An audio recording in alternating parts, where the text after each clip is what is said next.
The following program may contain coarse language, violence, nudity, mature subject matter, or scenes which may not be suitable for all viewers. Viewer discretion is advised. All Hit Radio.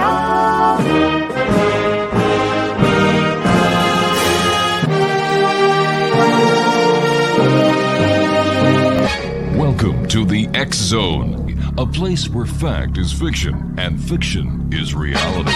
Now, here's your host, Rob McConnell. And good evening, one and all. It is now Wednesday, April the 4th in the year 2003. And this is the X Zone. I'm Rob McConnell, coming to you from our broadcast center and studios in St. Catharines, Ontario. If you'd like to send me an email, xzone@xzoneradiotv.com. On all social media sites, Xzone Radio TV. And we're coming to you tonight on the Talkstar Radio Network, Mutual Broadcast Network, Xzone Broadcast Network, and on Channel 32 on Simul TV. That is the Xzone TV channel, where we broadcast 7/24, 365. For more information on Simul TV and how you can watch us on Channel 32, visit www.simultv.com. My first guest tonight, Xzone Nation, is Jennifer MEYER MAAG, and she is a licensed massage therapist, energy alchemist, physical empath, intuitive empath, and emotional empath. And joining me now is Jennifer. Hey, Jennifer, welcome to the Xzone. Hi, thank you. Tell us a little bit about yourself. Oh, what is there left? You said it all. Oh, come on. How did you get involved in doing what you're doing? Well, first, I've been intuitive ever since I was a child, and kind of pushed it away in my 20s. And then I became a licensed massage therapist because I had 2 kids with respiratory issues. Oh, heavens. And it helped them tremendously. From there, number of years later, my kids are in high school and I hit my head, ended up with a traumatic brain injury, and took me 5 years to completely heal from.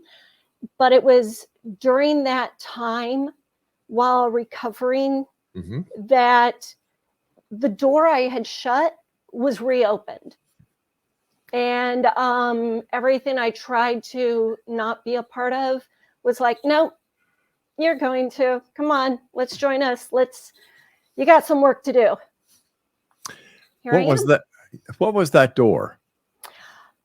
That door was the door that I closed because no one would hear me. No one would listen to me. No one would believe me.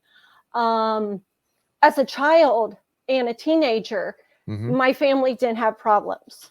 They just, it was nothing for them to call me up and say, so grandma's in the hospital. The doctor's to the point where they don't know what's going on. Is she going to be okay?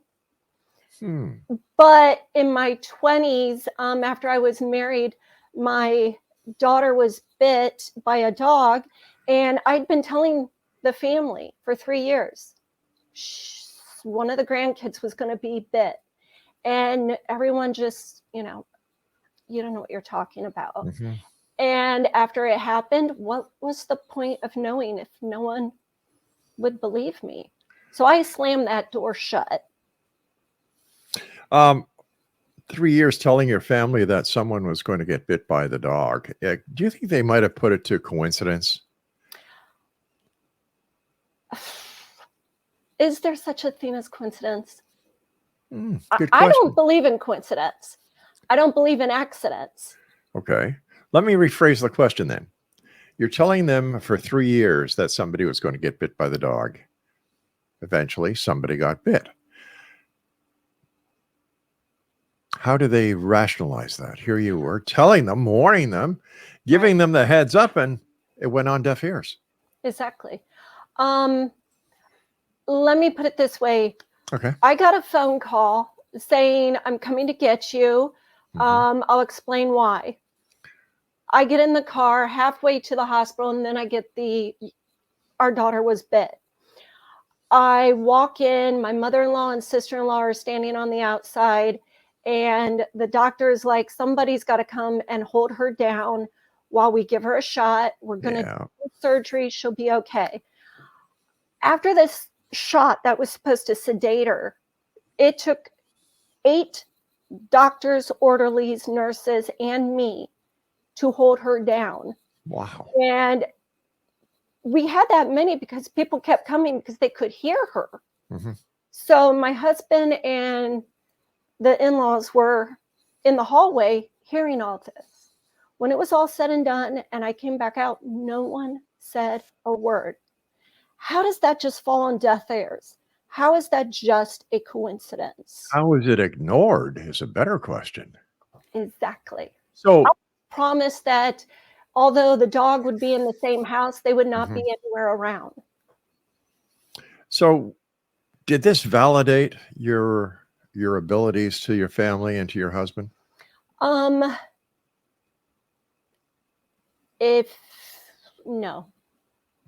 Or was No, it? at that time, my family knew all along that I had kids. At this point, everyone was just kind of his family, him, like, she's just had 2 kids in 2 years. You know, they're 2 years apart. Maybe she's just stressed. So they had put, they encouraged me to go on medication to handle things. Come to find out, I went on medication so they could get along better with me. Isn't that? Oh, I feel very bad for you because I can only try to imagine how you felt. Yeah. God bless you. Yeah. With that, I stopped trying to share when I would get a message. And the thing is, this kind of a message, normally when I get a knowing, I know, I can't tell you how I know. Normally those kind of things happen in less than 48 hours. This was 3 years. I couldn't explain it. But every time we were around this dog, no, it's not a family dog. And so, yeah, I slammed the door to everything. And, 15, 14 years later, I hit my head and the door was opened. Yeah. How does your husband handle your gift now and your abilities now? Is he a believer? I'm divorced. Ah, all right. How was it as a child dealing with you having this gift before you were able to shut that door? I didn't think anything of it. It wasn't necessarily a daily thing. There were days, you're growing up, you're doing your things, and then the phone rings. And before the family gets to answer the phone, it's Grandpa. Find out Grandpa passed. Yeah. Phone rings. I talk to my best friend, hang up the phone, and that's the last time I'm going to talk to her. She lives right next door. She's here all the time. Why would that be the last time? But when you feel it in your bones, in your soul, there's no question. It's just more of a praying, please let me be wrong. So these are little quirks I grew up with. I wonder how many people like you have had these experiences and have had the ability suppressed by members of their family as well as members of society. Yes. It's I would imagine the numbers are staggering. Yes. More and more people are starting to reawake to those and starting to come out of the woodwork of, you mean I wasn't crazy? You know, Yeah. I'm not alone. And that's why we wrote the book, because while I was recovering from my traumatic brain injury, my son actually started to wake up to crazy things. Mom, am I going crazy? Mom, do I need to see a doctor? Mom, do I need help? And I knew if I sent him to a doctor, they would put him on an antidepressant, even though he wasn't depressed. They would send him for testing and nothing would show. And so I knew within my being that he was starting to experience things I had experienced as a younger kid. So we kind of helped each other through our situations. I believe that too many children are being suppressed by for example, kids at school are diagnosed with something, they go to see a psychologist, they're put on Ritalin, and Ritalin's a derivative of cocaine. So what in the name of heaven are we doing? It seems to be an easy fix. Instead of investigating, instead of really taking a close look at the child, the reasons why he or she is having these issues, and if a child is having premonitions that they can't explain, like my Lord, what are we doing to the youth of today? Yes. The name of your book, I believe, is Take on God. Yes. Tell us a little bit about it. We've got about 2 minutes before I go to break. Okay. First off, the title is a play on words from the band Aha, Take on Me. And literally we were like, God took us on with these spiritual gifts and a journey, things that we didn't understand until we're walking through it and making sense out of it. And if he's taking us on, we're going to take him on with us. And I'm not going to lie, there are a few times where we literally were like, what? Feeling like we were taking him on. Come on, I say this is probably the best, honest relationship I've ever had, because I've cussed, I've complained, I've begged, I've also sat down and just been like, okay, just lay it out for me. Come on, big boy, bring it on. Yeah, just bring it on. Come on. Jennifer, stand by. We've got to take a short break. Thank you so much for joining us tonight. And Exxon Nation, Jennifer MEYER MAAG is our special guest. The name of her book is Take on God, and her website is www.takeongod.com. We'll be back on the other side of this break as we continue here in the Exxon from our broadcast center and studios in St. Catharines, Ontario. I'm Rob McConnell. Don't go away.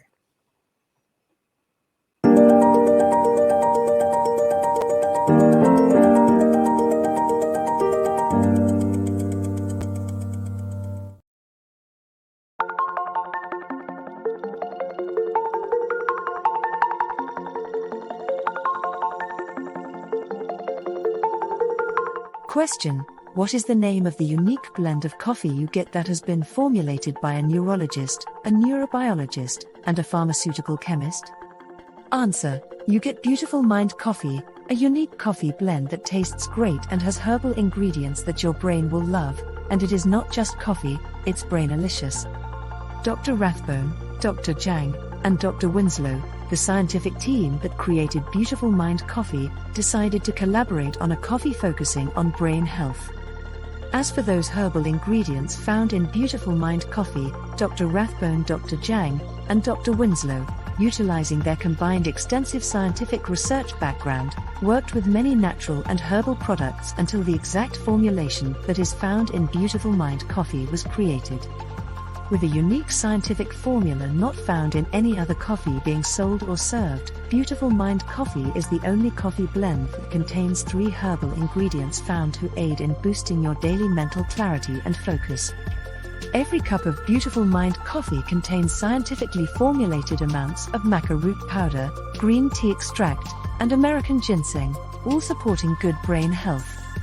Taking care of your brain's health now can help delay or prevent the onset of cognitive dysfunction, including dementia, Alzheimer's, and more general memory loss as you get older, just by enjoying the delicious flavor of our roasted coffee and herbal ingredients found exclusively in Beautiful Mind Coffee.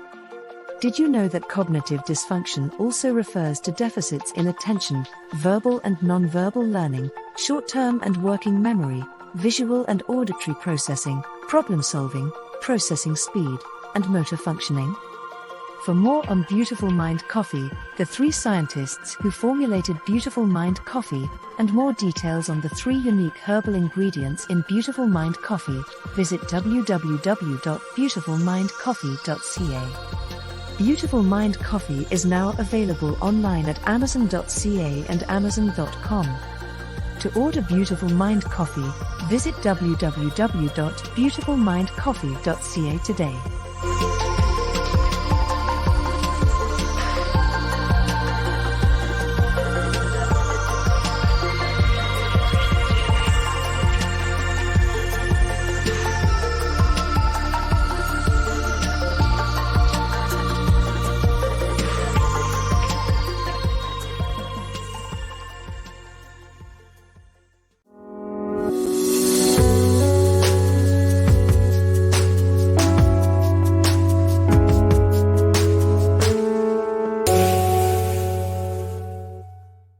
And we're back. And if you'd like to find out where you can go to a local retailer near you to buy your very own supply of Beautiful Mind Coffee, visit www.beautifulmindcoffee.com and click on the store locator that is found on the top right-hand side of the page. Jennifer MEYER MAAG is with us. We're talking about her book, Take on God. And how long did it take you to write your book, Jennifer?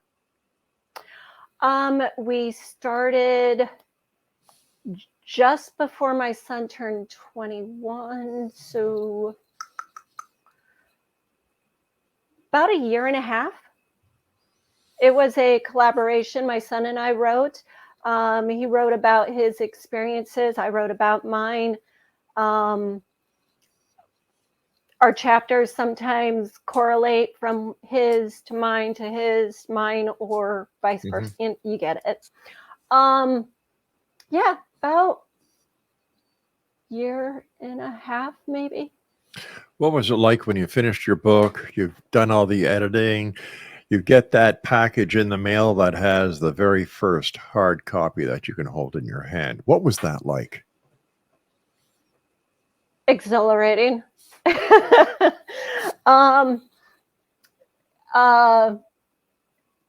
Just, I don't have words for it. Because when we set out to do this, we were kind of both encouraging each other to put our thoughts and feelings on paper. And as we were doing this and talking about it, I remember the one night, because we both would occasionally deal with insomnia, he looked at me and he said, "Mom, how many other people do you think go through this?" And I said, "More than you can fathom." Yeah. And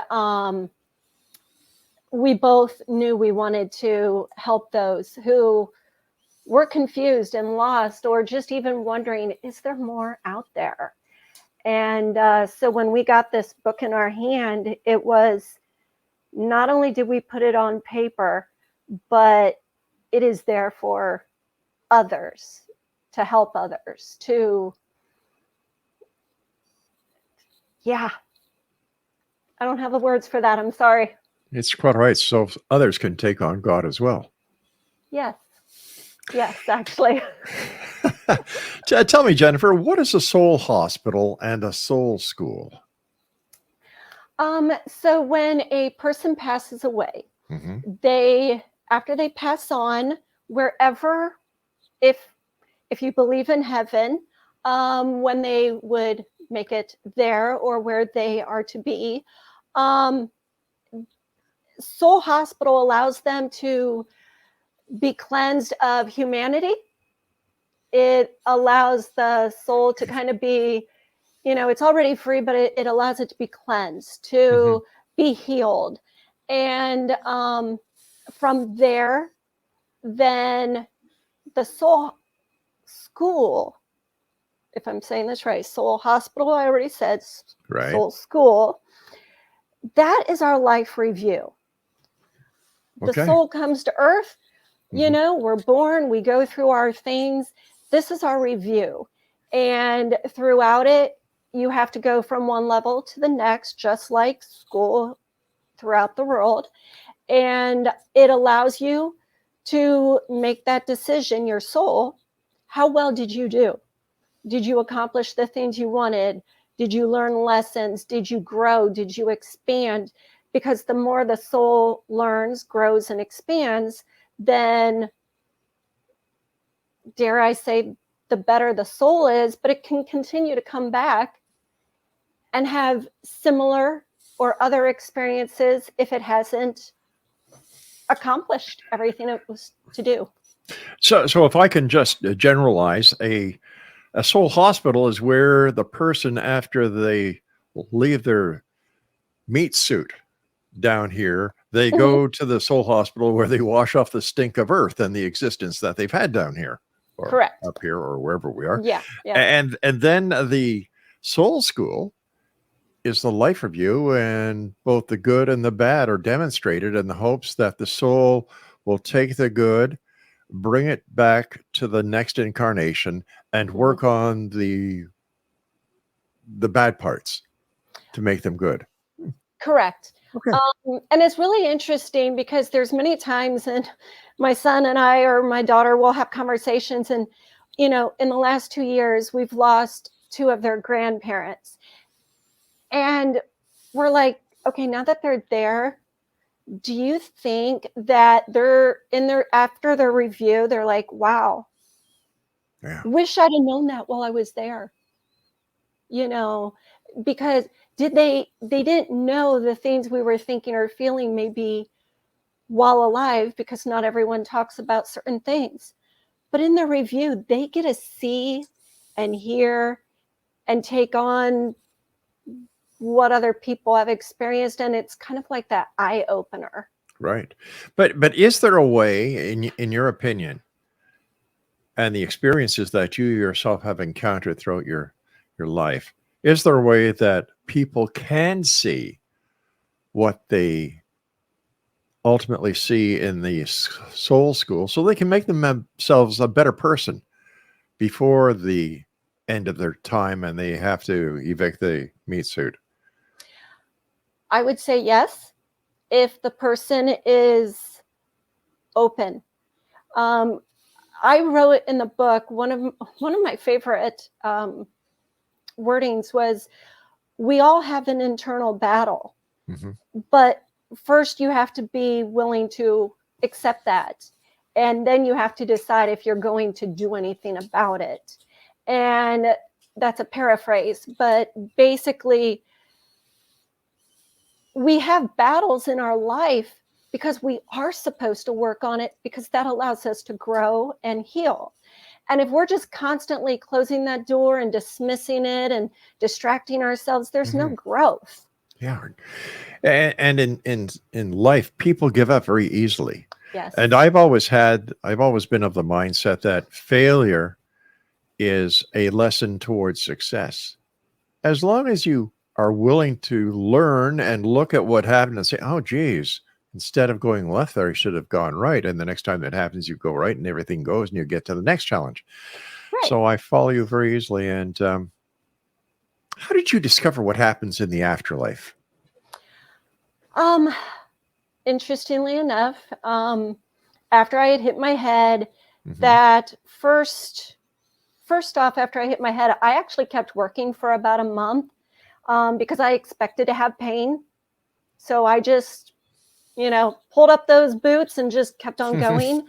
And there, about a month later, my husband was working lots of extra jobs and overtime. He likes to do that.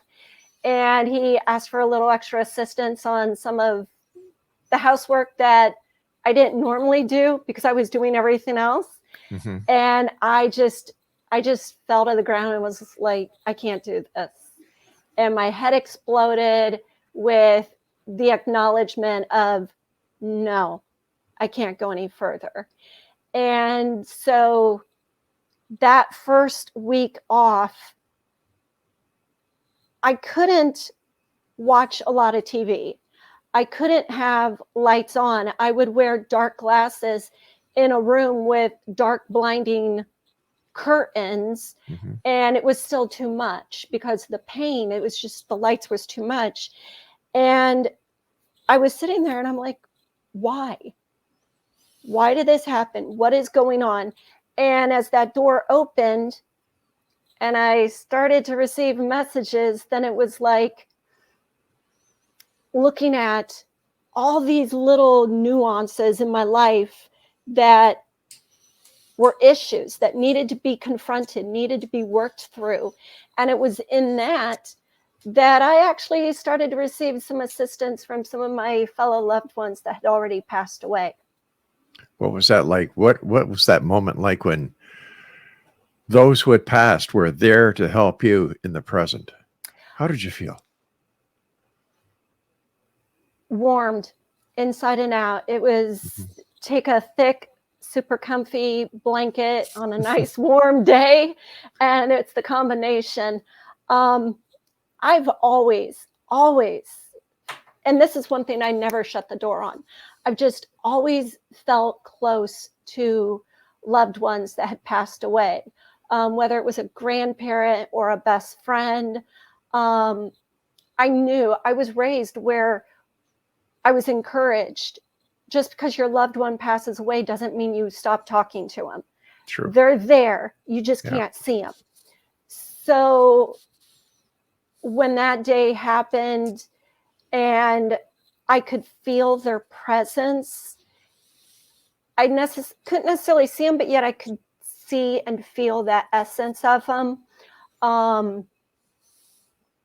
Sometimes I could hear actual words, and other times it was the essence of the message, but it would be so fast and so poetic and just so, wow, that makes sense.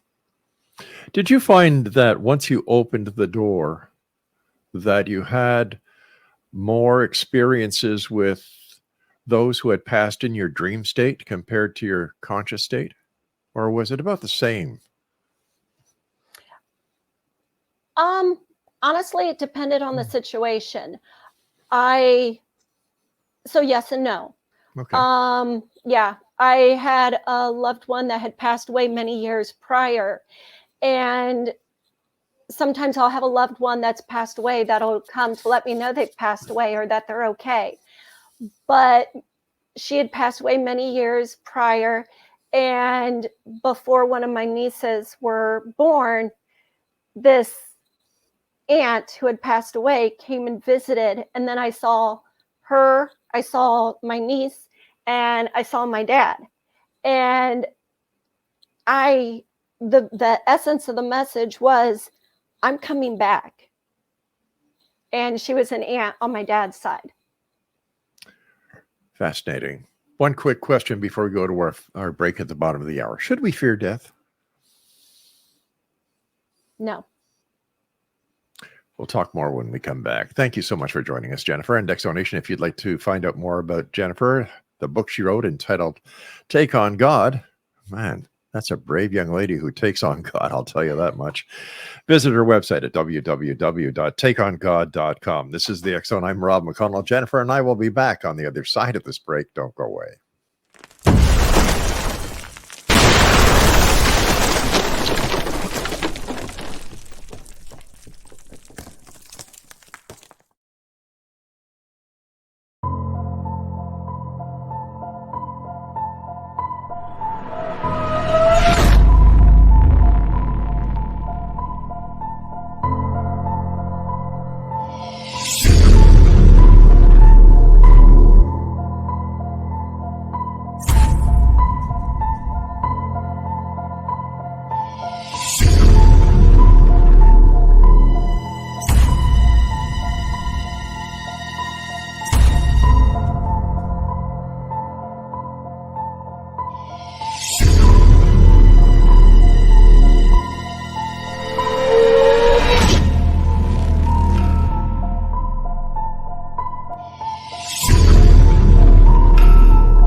talking about a book entitled Take on God. The website for our guest this hour, Jennifer MEYER MAAG, is www.takeongod.com. Jennifer, why is it important, in your opinion, that we acknowledge our internal battles?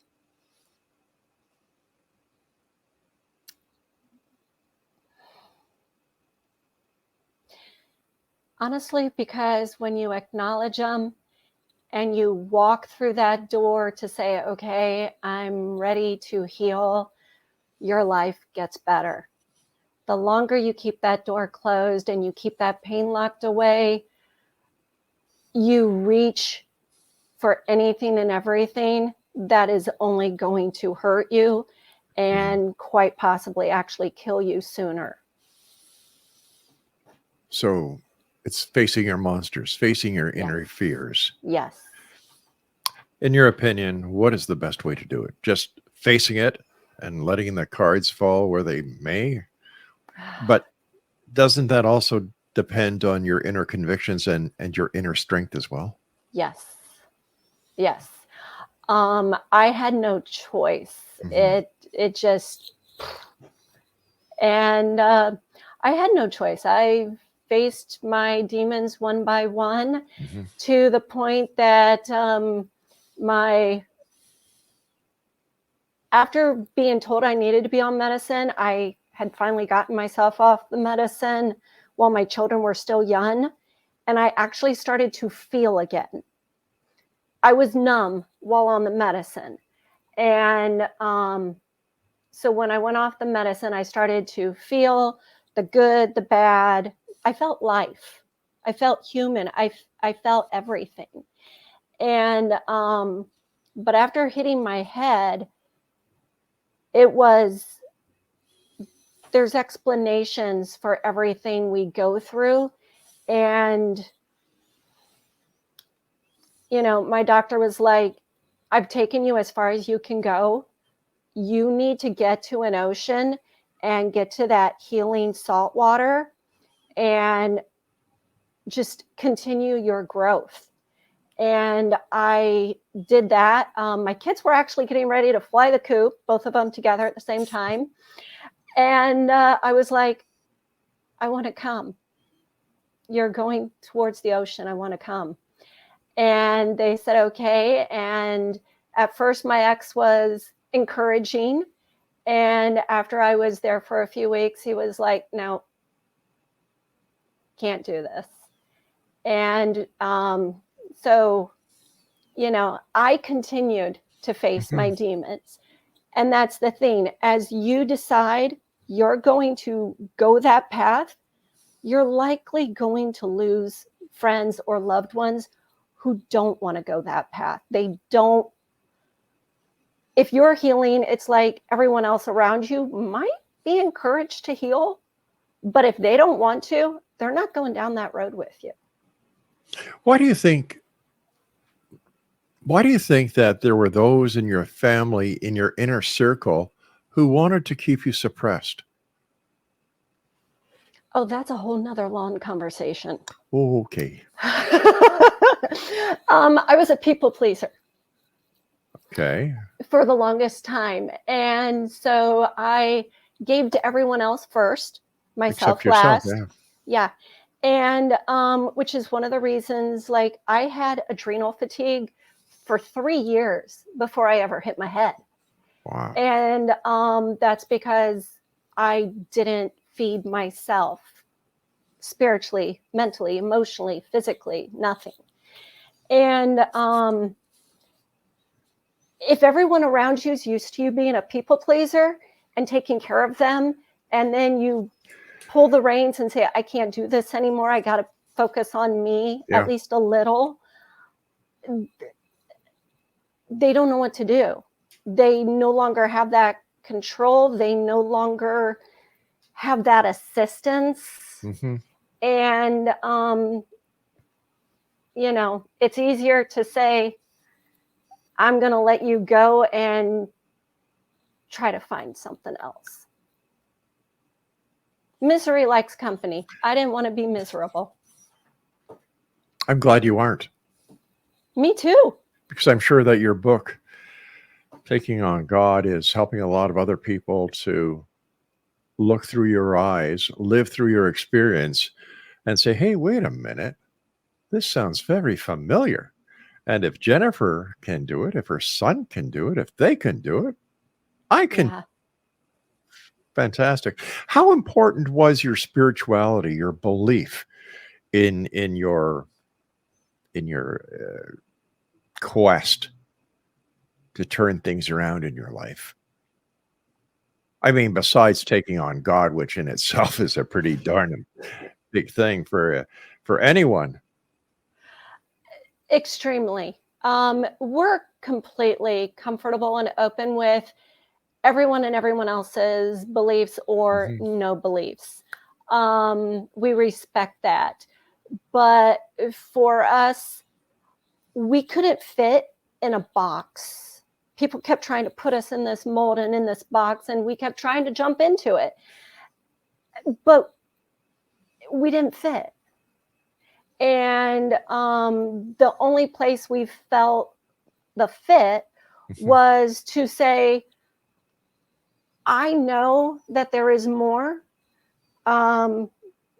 whether you call it God or you give it another name, because that's what you're comfortable with, maybe universe or something. That's fine. There's a higher power, call it that, whatever. Believe in science. I don't care. But for me, I knew there was more, and I could feel that connection all the way through, but I also allowed it in. And by allowing it in, I realized I have a Bible from when I was in junior high. I love this Bible. It has guided me when I was much younger, but it's only half of a story. There is so much more that people haven't even yet to fully discover, except that we're waking up. And as we're waking up, we're starting to receive messages. We're starting to understand. And my son had a conversation with a friend who says, how can you know that that is from God or his angels and not demons? If it feels pure and wholesome, there's a much better chance. I knew. And I believe that everyone listening and watching around the world tonight knows exactly what you just said, because they've all felt it. I've felt it. I don't know one person that I've ever had the opportunity of speaking to who has never felt that. Yeah. You can have an angel and a demon, and it's like, which one are you going to go with? And the one that feels true and right and encouraging without having to make sacrifices that's going to kill you off, I'm sorry to say. Yeah. Yeah.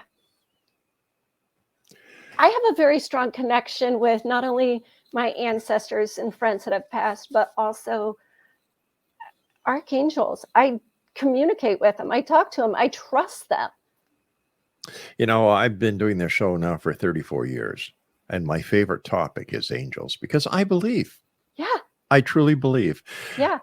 And Jennifer, we've got to take our final break. Please stand by. Again, my many thanks for you coming on the show tonight. And X Zone Nation, if you'd like to find out more about Jennifer, her book, Taking on God, I love the title. Visit www.takingongod.com. This is the X Zone. I'm Rob McConnell. Jennifer and I return as we wrap up this hour here in the X Zone. Don't go away.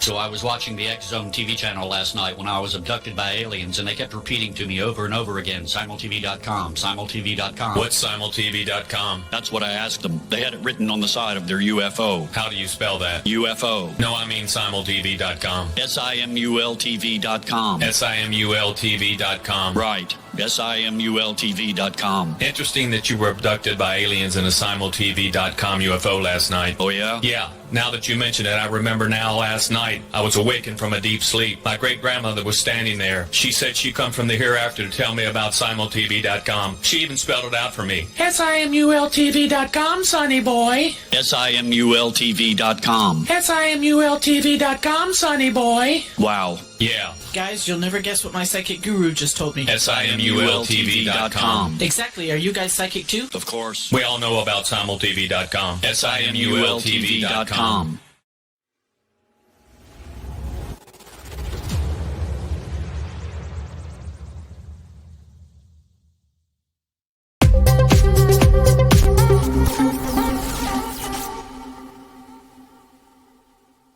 And welcome back, everyone. Jennifer MEYER MAAG is our special guest, and I must correct myself.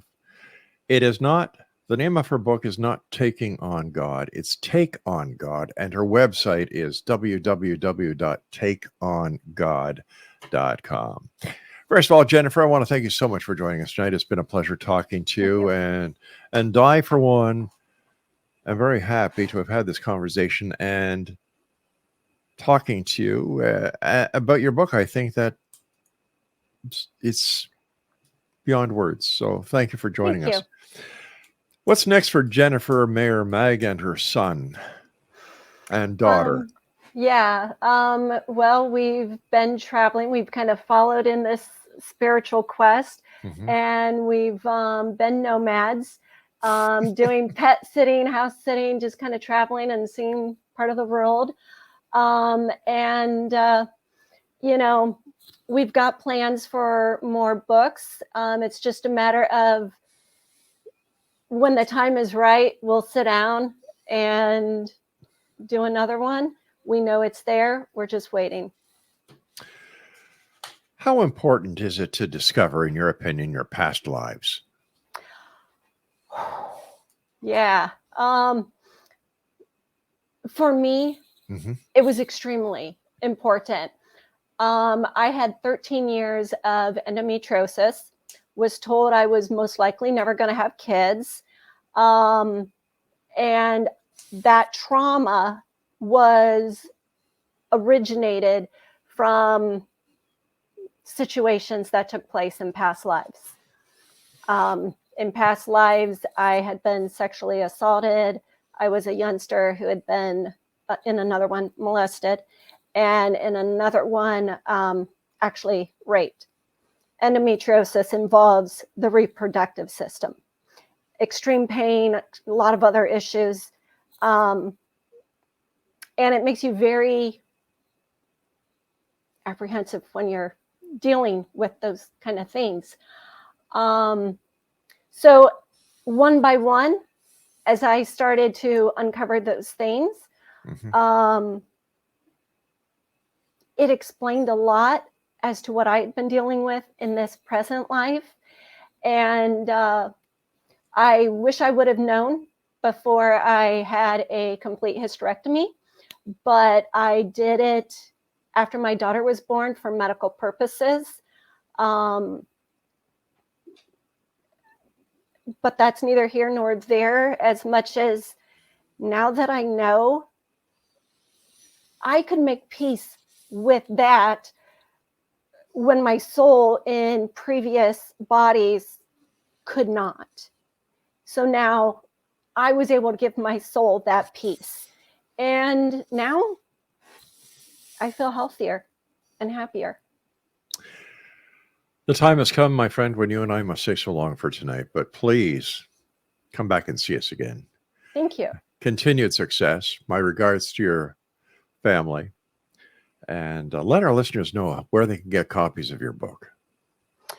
Everywhere. Online, you can, type in Take on God, Jennifer MAAG, MEYER MAAG, whichever you choose, and it'll pop up.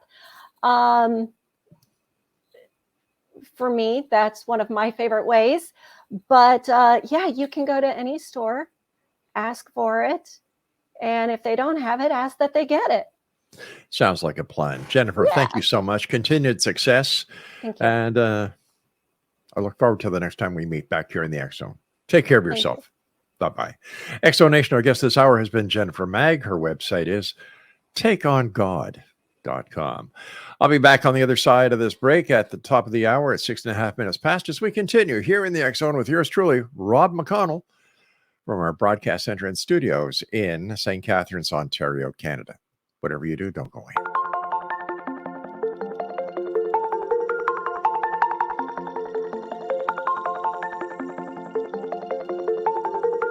Question: what is the name of the unique blend of coffee you get that has been formulated by a neurologist, a neurobiologist, and a pharmaceutical chemist? Answer: you get Beautiful Mind Coffee, a unique coffee blend that tastes great and has herbal ingredients that your brain will love, and it is not just coffee, it's brainalicious. Dr. Rathbone, Dr. Jang, and Dr. Winslow, the scientific team that created Beautiful Mind Coffee, decided to collaborate on a coffee focusing on brain health. As for those herbal ingredients found in Beautiful Mind Coffee, Dr. Rathbone, Dr. Jang, and Dr. Winslow, utilizing their combined extensive scientific research background, worked with many natural and herbal products until the exact formulation that is found in Beautiful Mind Coffee was created. With a unique scientific formula not found in any other coffee being sold or served, Beautiful Mind Coffee is the only coffee blend that contains 3 herbal ingredients found to aid in boosting your daily mental clarity and focus. Every cup of Beautiful Mind Coffee contains scientifically formulated amounts of maca root powder, green tea extract, and American ginseng, all supporting good brain health. Taking care of your brain's health now can help delay or prevent the onset of cognitive dysfunction, including dementia, Alzheimer's, and more general memory loss as you get older, just by enjoying the delicious flavor of our roasted coffee and herbal ingredients found exclusively in Beautiful Mind Coffee. Did you know that cognitive dysfunction also refers to deficits in attention, verbal and non-verbal learning, short-term and working memory, visual and auditory processing, problem-solving, processing speed, and motor functioning? For more on Beautiful Mind Coffee, the 3 scientists who formulated Beautiful Mind Coffee, and more details on the 3 unique herbal ingredients in Beautiful Mind Coffee, visit www.beautifulmindcoffee.ca. Beautiful Mind Coffee is now available online at amazon.ca and amazon.com. To order Beautiful Mind Coffee, visit www.beautifulmindcoffee.ca today.